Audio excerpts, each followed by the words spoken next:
бөлімінің қызметкерлерінің атқарылып жатқан жұмыстарын саралау және көмек көрсету мақсатында қазіргі таңда Шардара ауданы полиция қызметкерлерімен түсіндірме жұмыстары жүргізілуде. Аудан көлемінде Мақтаарал ауданы көлемінде жол көлік оқиғаларын алдын алу мақсатында жануарлар мен автокөліктердің соқтығысу жайттары көп орын алуда. Сондықтан мына бүгінгі атқарып жатқан іс-шарамыз, яғни жануарларға жарық бергіш ленталар тағылуда.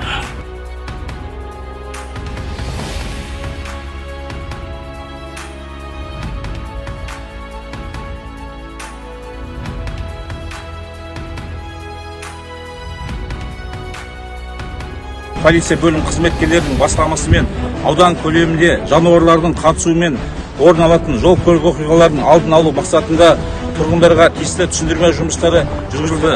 Сонымен қатар полиция қызметкерлері өздері тарапынан арнайы түнгі уақытта жарық шағылыстырғыш, яғни ленталарды алып, тұрғындарға таратылып, малдарына байланды. Жол көлік оқиғасын алдын алу мақсатында жылқы малдарына лента тағып, участок полиция инспекторларына үлкен рахмет алғысымды айтамын.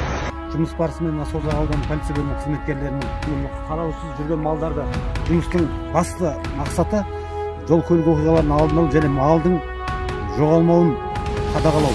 Малдың түсумен жол көлік оқиғалары орын алған жағдайда жол көлік оқиғасының шығынын малдың егесін өндіретін түсіндіру жұмыстары жүргізілуде.